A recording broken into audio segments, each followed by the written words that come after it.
Tonight on Wings, take off with the Discovery Channel in the Douglas AD Skyraider. A carrier-based dive bomber and torpedo plane, the Skyraider evolved into one of the most versatile aircraft ever deployed by the U.S. military. The post-World War II design saw service in several variations in both Korea and Vietnam. The Skyraider's ability to carry a wide assortment of weapons made it a devastating ground attack aircraft.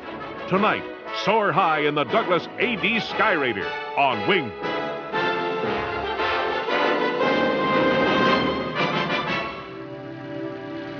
Some planes have short lifetimes, generally because they reflect the needs of their era. A very few remain in service for so long that they seem permanent. This plane stayed around long enough to be three planes. It was initially the BT-2D, then it was the AD, and then it was the A-1. It was such a success that the only major criticism leveled at it was that not enough were built.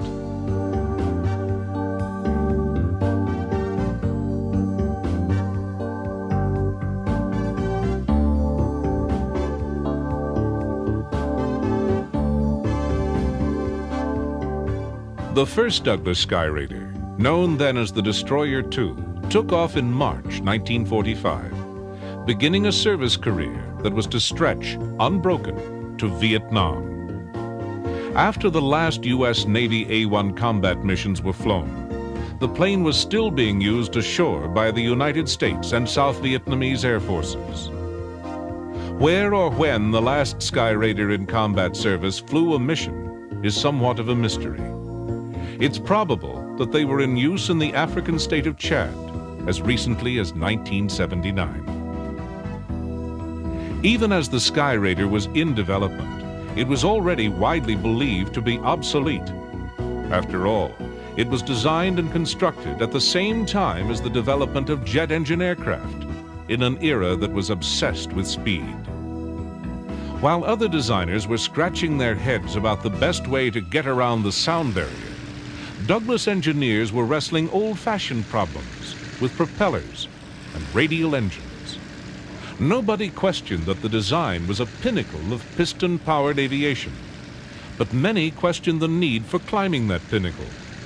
In hindsight, it can be seen that the Skyraider was the sum of an enormous bank of knowledge built up over time.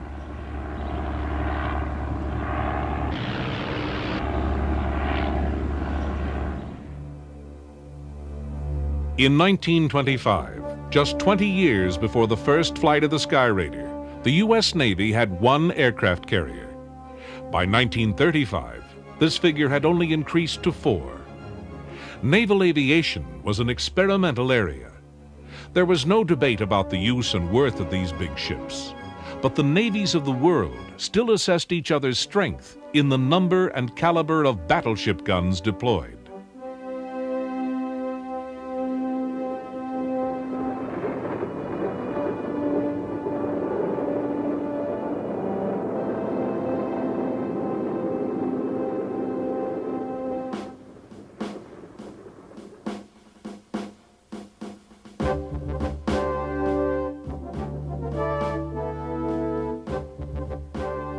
Through the 20s and 30s, the numbers of ships and planes slowly increased.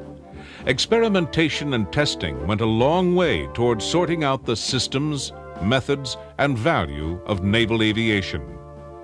The increasing sophistication and expertise of the crews soon demonstrated telling points in the debate about the function and worth of carriers. It became evident to many that the future of naval conflict would be dominated by air power.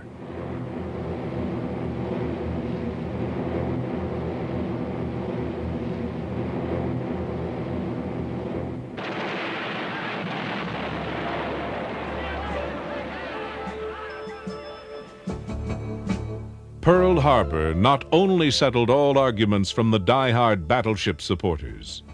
In the Pacific, it also settled the matter in a practical way. For the moment, the only American force of real power capable of action was the carriers. At the outbreak of war, the carrier complements were, as usual, in transition. It was a major turning point in aviation, with monoplanes taking over from the trusty biplanes. As war started, the planes in use were quickly shown to have major flaws. War demanded different specifications. Fortunately, the conflict in Europe gave a short but significant lead time to aircraft designers, and production was already underway on new, more effective planes.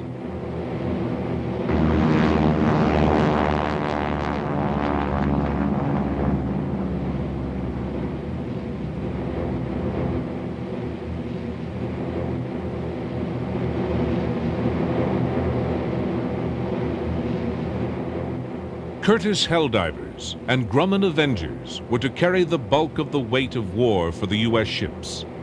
These followed the established pattern of two-seat dive bombers and three-seat torpedo bombers. The Helldiver, ordered in 1939 and first flown in 1940, became the standard Navy dive bomber of the last 2 years of the war. But throughout its career it was troublesome and displayed several flaws. Among these were instability, an operational range of only 250 miles, and poor maintenance access. The plane had not lived up to expectation as a load carrier or for its short takeoff ability. But the Helldivers were the best planes available for the job, and they were used to good effect.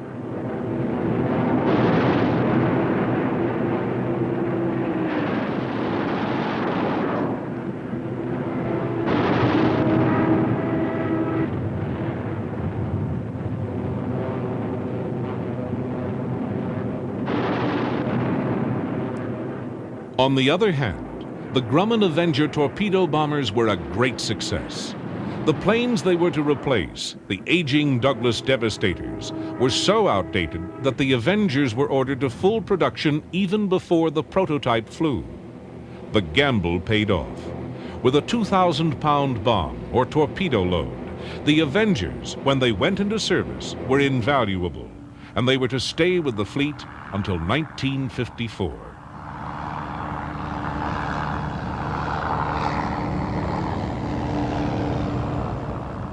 Another message was also loud and clear. The layout of attack and bomber aircraft had become outdated.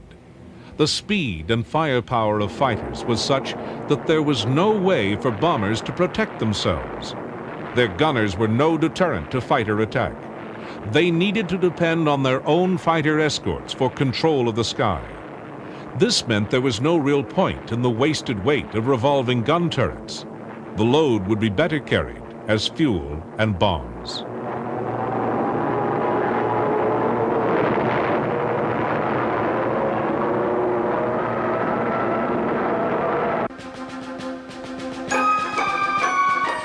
Despite casualties, there is no doubt that America's naval strength, based on her carriers, dominated the vast Pacific battlefield. Japan lost 39 battleships and cruisers during the war, and only 4 of these were sunk by American surface ships. 8 more were dealt with by submarines, and the rest, 27, were dispatched by carrier-based planes.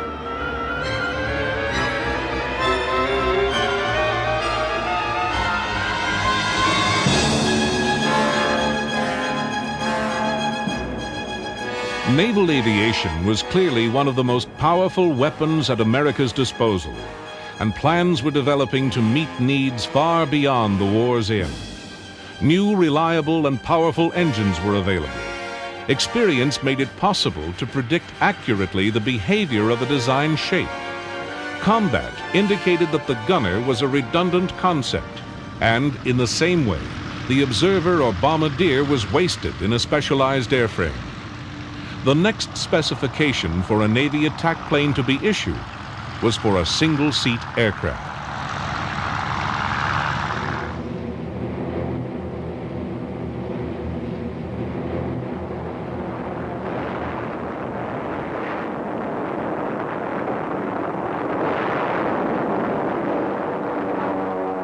Douglas had been working on their submission, the BTD-1, from 1942, but it was clear that the plane, essentially a pre-war design, was no match for its competitors, including the formidable Martin AM-1. While war went on, the situation came to a head on the 16th of June, 1944, at a meeting between the heads of the Douglas team and Navy representatives. The chief designer of the Douglas Navy plant, Ed Heinemann, asked for permission to cancel the plane and use the contract's unexpended funds on a new aircraft. In their hotel, overnight, he and two assistants, working on the basis of the knowledge they had gained in the years since designing the BTD, came up with the outlines for a new plane.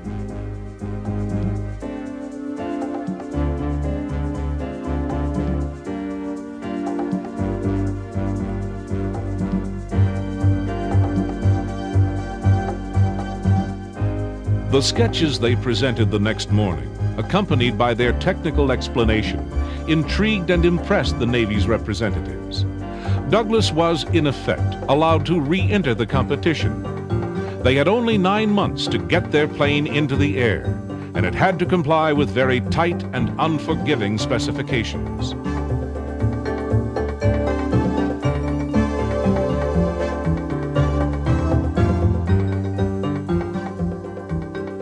It was, in fact, 9 months and 1 day, 1 day late to its first flight.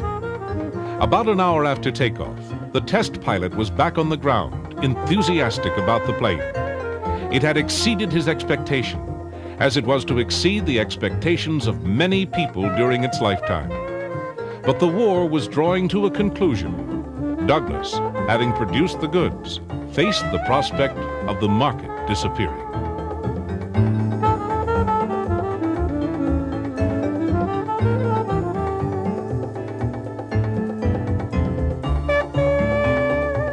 Wartime contracts for 548 planes were canceled.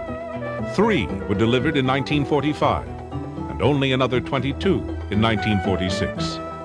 But this minimal production saved the Skyraider. Though the future of a piston-engine aircraft seemed questionable, this plane was clearly something to be reckoned with. And in 1947, the Navy purchased 239 in 3 different versions.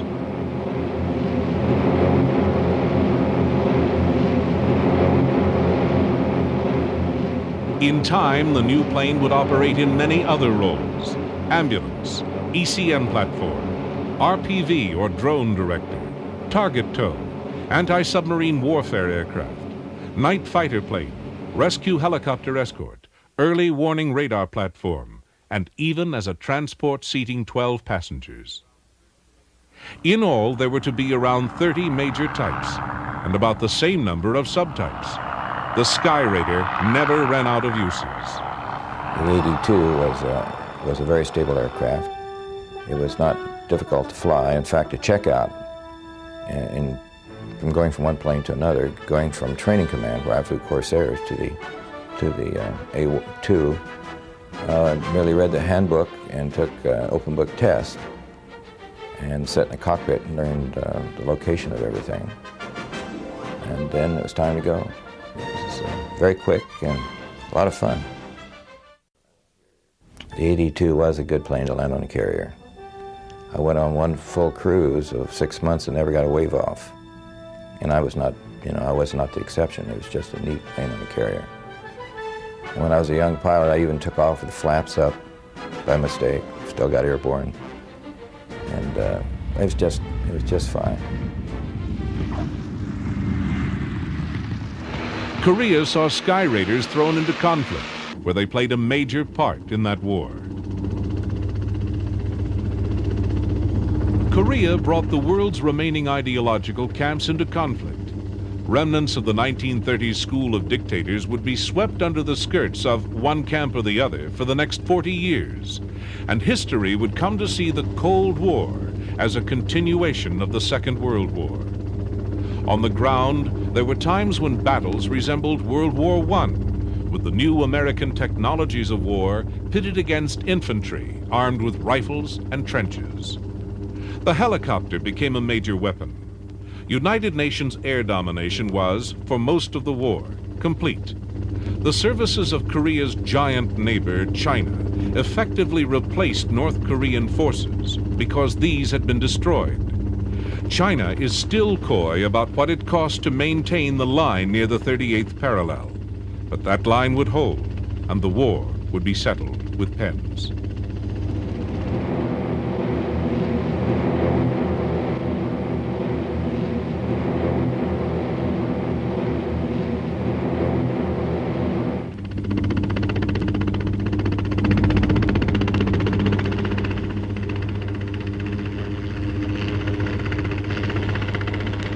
The aerial war was shared between generations. Jets were deployed, but their need for long straight runways hampered their effectiveness, especially in the frantic early days of the war, as the North Koreans swept the peninsula and captured all but the tiny pocket around Busan.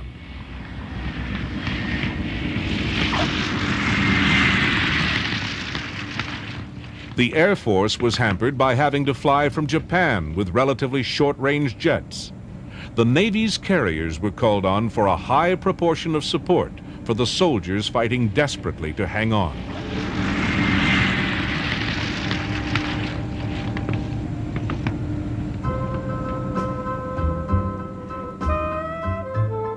Skyraiders are essentially a big fighter plane. They don't have an internal bomb bay. This was not included for two reasons. One, additional weight in hydraulics and hinges for the doors. And two, it restricted the nature of the load. It was reasoned that strengthened wings with multiple mounts would accommodate a greater range of stores packages. In fact, the Skyraiders would carry at one time or another the whole inventory, including weapons that were rumors or theories in 1944 when the plane was first drawn up. During the Korean War, Skyraiders took part in highly secret experiments carrying nuclear weapons, and later, in 1953, the AD-4D variant would be developed specifically for that purpose, but it would never be called on to deliver these weapons. It would make and polish its enduring reputation with a range of conventional stores.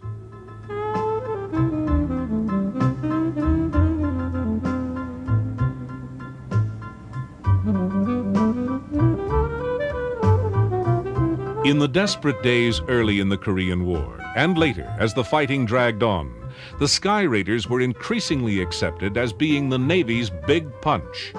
Their varied loads were delivered precisely and effectively, and could include rockets and napalm, and a range of small and large bombs to suit particular targets. Their loads had one other outstanding feature. They were enormous.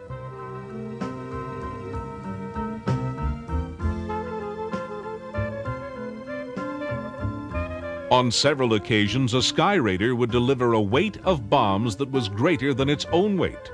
Loads of up to 14,000 pounds were carried in a plane that weighed only 11,000 pounds.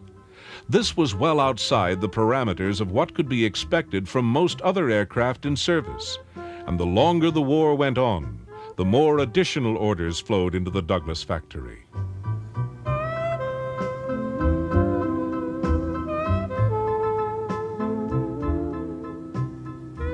The orders had in fact been stockpiling due to delays in delivery. There was a series of problems with a new engine. There had also been problems with the introduction of the plane into service. The design team had expended a great deal of energy on minimizing weight. This led to some modifications to cure stress problems which had developed in the initial carrier trials of the plane. These problems were partly the result of poor landing technique. In response, pilots were given additional practice, while the Skyraider was also strengthened to withstand heavier impacts.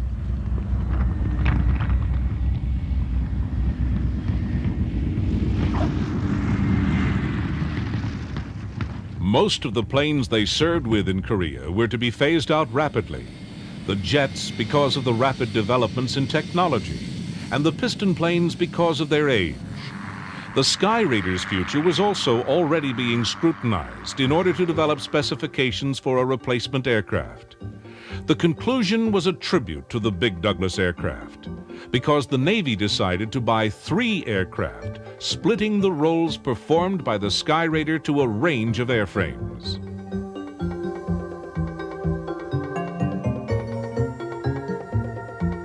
In 1949, the future of the ADs could at best have been described as uncertain. Very few could have predicted they would endure long into the jet era. But orders continued, and when production eventually ceased on the 18th of February 1957, 3,180 Skyraiders had been built. It would be many more years before they would be found in museums. When we would get back to Japan on rest and recreation, if we ever met Army people or Marines that had been on the ground up in the front lines and told them what we flew, they always said, well, you guys are the ones that saved our lives and we wouldn't have your job for anything. Oftentimes we'd find, particularly a Vietnamese pilot who was rather short, that we'd have to put a seat cushion or a pillow behind them so we could move the Vietnamese pilot forward so that he could get full right rudder, particularly with a heavy load on a short runway where he needed full power instantly. In September 1960, the first Skyraiders arrived in a new theater of conflict, in a new role, as fighters to join the Vietnamese Air Force. In May, a further 25 arrived, where they became a major factor in the air war over Vietnam.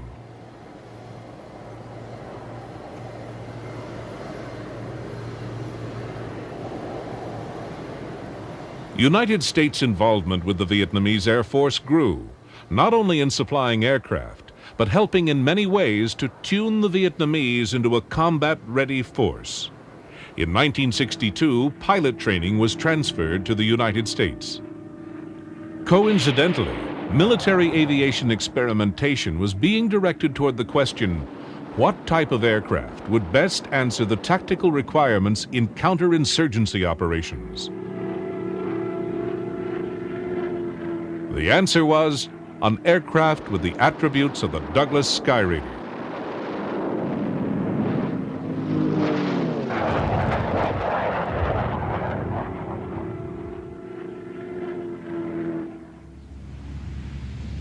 U.S. involvement with the Vietnamese Air Force had formally started in 1955, but it was not until the early 60s that U.S. advisors were sent to Vietnam in noticeable numbers. American pilots supplemented the locals.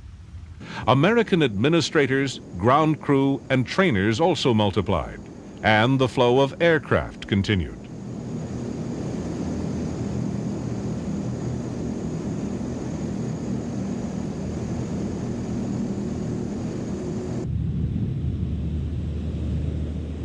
Also increasing through this time was the level of insurgent activity. The Saigon regime, riddled with corruption and badly out of touch with the population, was tottering along under Diem. The country was a breeding ground for civil discontent. Leaflet drops and aerial propaganda broadcasting were no answer to the situation.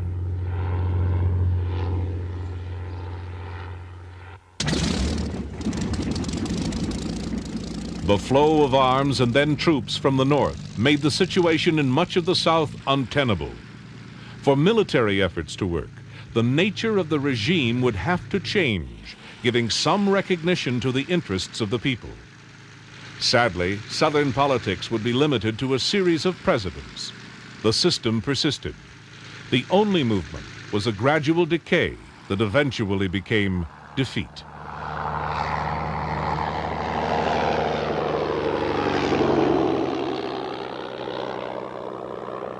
When they received their first Skyraiders, the Vietnamese were disappointed. They had been expecting jets. However, the Geneva Agreement outlawed the introduction of such advanced weapons into the conflict. The Vietnamese Air Force would not get its first jets, Northrop F-5s, until 1967. In the interim, they used a variety of aircraft in well-organized and effective operations against the guerrilla forces.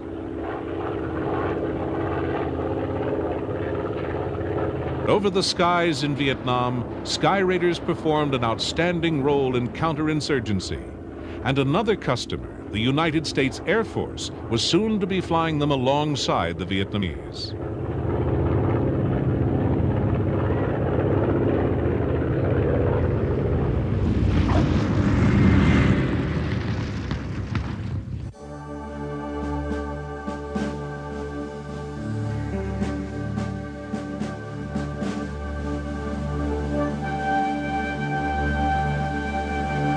My fellow Americans, as President and Commander-in-Chief, it is my duty to the American people to report that renewed hostile actions against United States ships on the high seas in the Gulf. President Johnson's announcement after the Gulf of Tonkin incident was not actually the first American involvement in the Vietnam conflict. President Kennedy had promoted counterinsurgency as essential, and Air Force units had grown up around this specialty.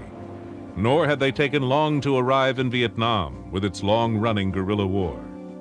Now they were joined by the full weight of the military, and the lessons they had learned were passed into operations on a far grander scale.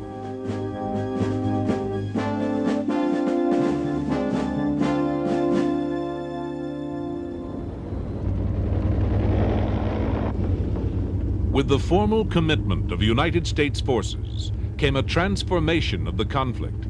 The entire conventional weight of the U.S. was committed in a guerrilla war.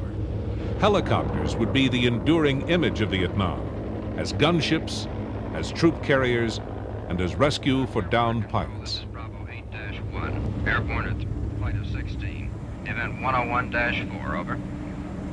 Bravo 8-1, this is Clearwater. Roger. Your pigeons to Point Cairo, 28014, over. This is 8-1. The helicopters provided a focus for forces on the ground and became a persisting symbol of the conflict.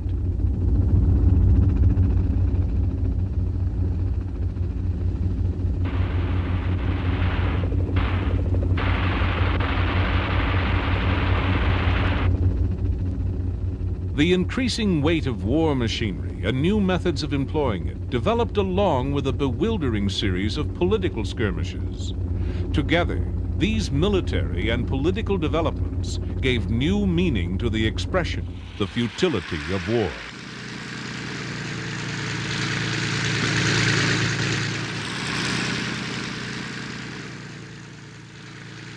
U.S. Air Force Skyraiders had started Vietnam operations in May 1964 with Vietnamese observers who were nominally in charge of activity. The twin-seat A-1Es they used were to be the first of many U.S. Air Force Skyraiders to serve in the theater.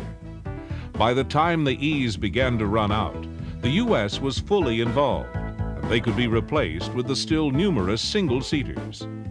The use of these planes alongside Mach 2 jets was not incongruous. It was a result of specialization.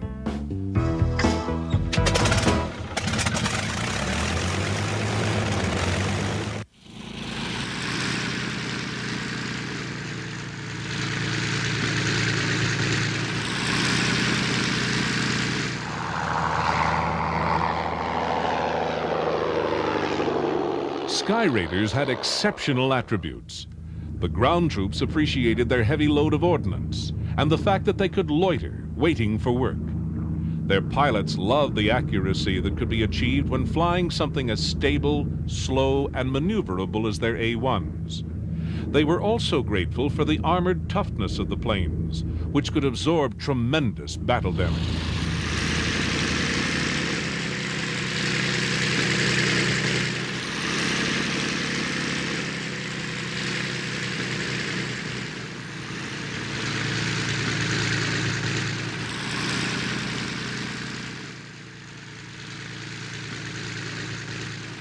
In their long career, the Skyraiders earned several nicknames.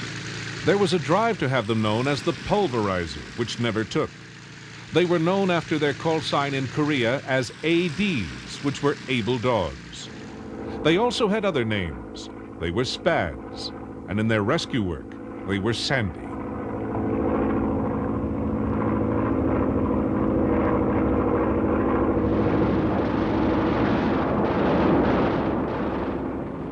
Their Their activity in close support was unmatchable. They pounded away with an accuracy impossible with supersonic aircraft.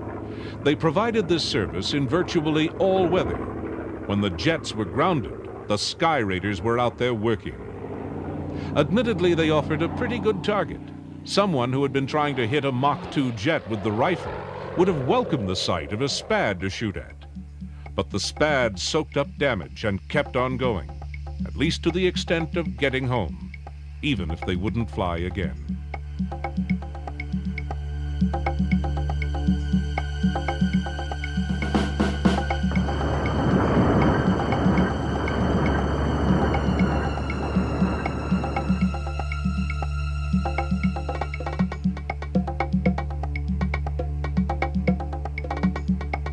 The U.S. Air Force lost 153 Skyraiders in combat in Vietnam between 1962 and 1973. A further 41 were listed as operational losses. Considering the job they did, this is a testimony to the aircraft. 146 of the U.S. Air Force losses were caused by ground fire. Only 3 were lost to SAMs, 2 to MiGs, and 2 in attacks on airfields. This reflects the way they were used, in close support wherever the troops happened to be that day, or as escorts for rescue helicopters. Incredibly dangerous roles, day after day.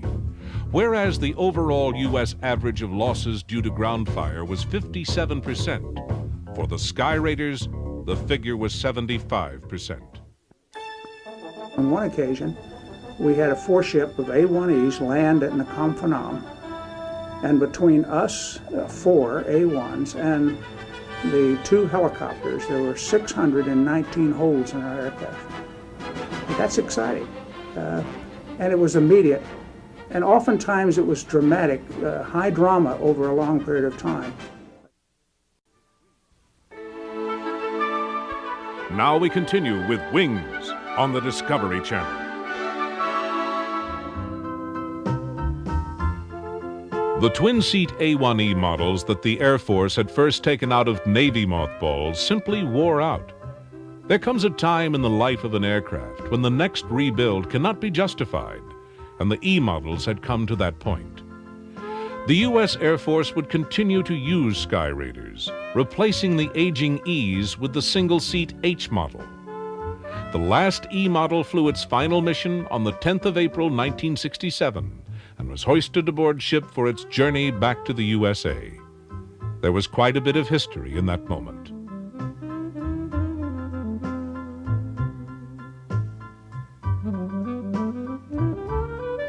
The nickname SPAD referred to a First World War biplane.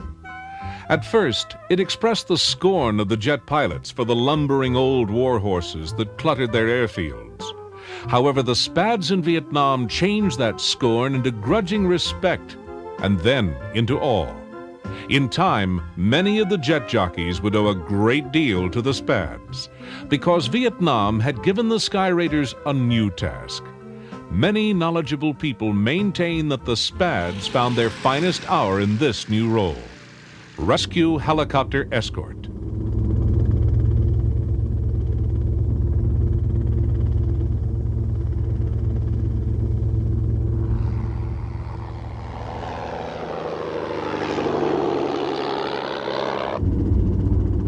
The rescue parties involved a variety of aircraft: control aircraft, spotters, the rescue choppers, and the pugnacious A-1s as escorts. The control aircraft would patrol at height, listening for the radio beacon of a downed pilot. After establishing the pilot's whereabouts, a rescue team would be directed to the area. Strike aircraft would also be involved in covering the operation, especially when the rescue was conducted deep inside North Vietnam. The work of these crews, in the helicopters and the other aircraft, required great courage.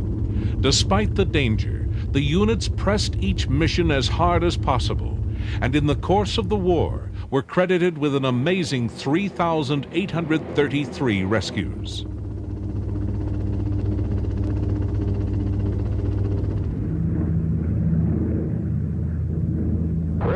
Rooster Lead, this is Crown 1. We're verified your identity. Sandy's are en route. will arrive in your area in 8 minutes. Jolly Green's in 19 minutes. We have called MIG-Cap for you. It should be in your area by now. Roger. I have tally-ho the MIG-Cap. Thank you. Stay in orbit over Red Rooster 2 until Sandy's arrived. Roger, Crown. Roger, Crown. This is Sandy 1. Go ahead. Red Rooster Lead is still orbiting over Down Pilot at coordinates 1020 north, 10550 east. He has reported enemy automatic weapon fire 1 mile north of Down Pilot. There may be a lot more around the pilot himself. Sandy 1, this is Crown. I am designating you on-scene commander. Take over. Roger, Crown. I've got it.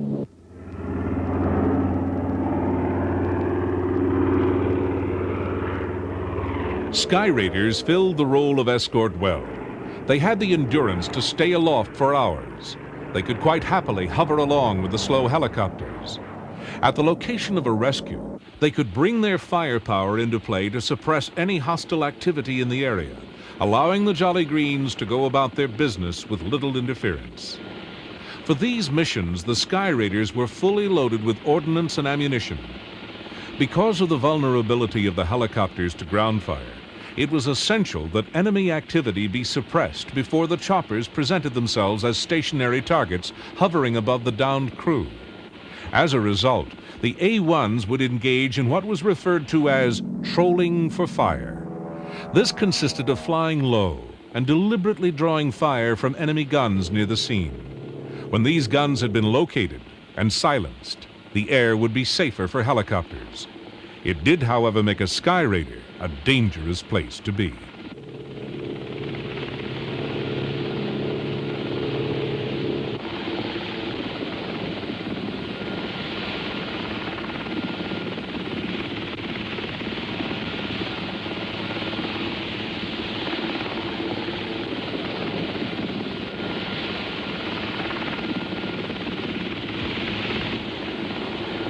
The rescue team's motto was, "That others may live." To that end, they were prepared to risk their lives.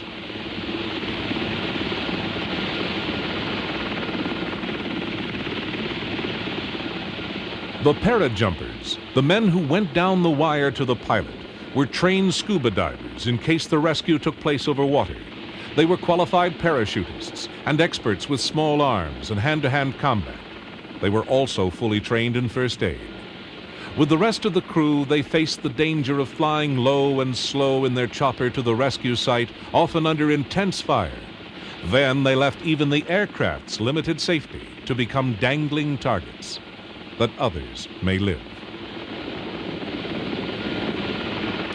The tremendous personal satisfaction I had out of seeing a guy step out of that helicopter was tremendous. It was a very exciting experience from a tactical standpoint. The beautiful thing about the A-1 is that it could stay over the guy for hours on time.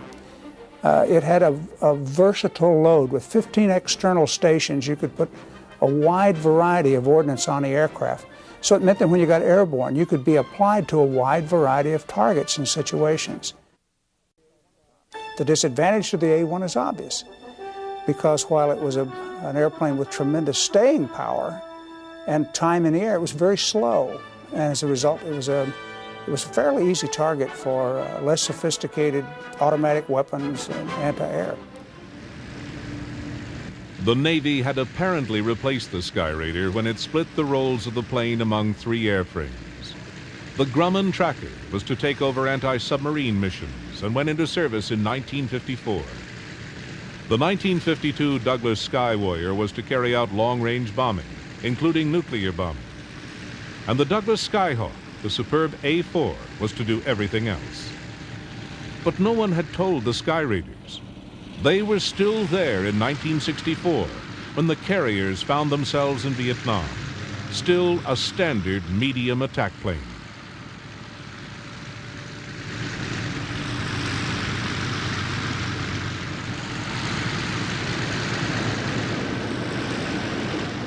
Certainly the other types were there as well, but mingling with the screaming jets of the Phantoms, Skyhawks, and Vigilantes was the throbbing piston engine roar of the Skyraiders.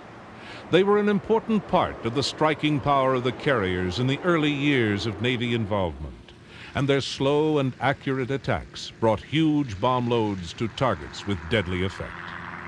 In contrast to their jet-powered comrades, they were likely to be found on their way back to the ship, quietly looking for targets of opportunity.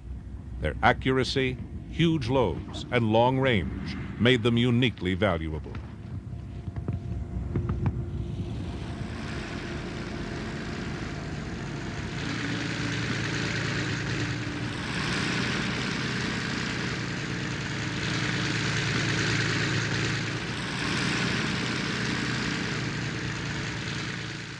But all good things come to an end.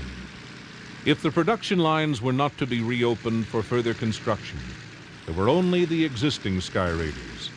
They were getting old, not just because of their date of manufacture, but because they were being worked so hard. What happens to a plane in combat is extraordinary, and the Skyraiders were in the process of being replaced by a fourth aircraft, the Grumman A-6 Intruder. Although some were taken out of mothballs to be revitalized by the U.S. Air Force, the A-1s were being phased out of service, this time for real.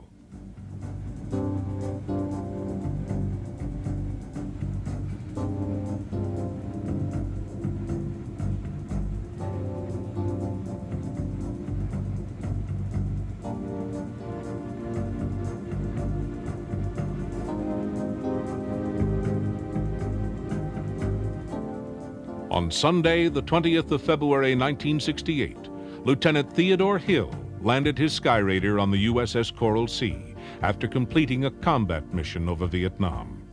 He was 23 years old, and the Skyraider had been in service for 23 years. He had just completed the last combat mission of U.S. Navy Skyraiders.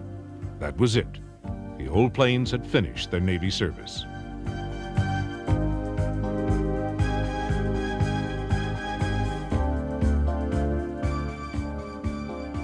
No amount of polishing could extend their lifespan.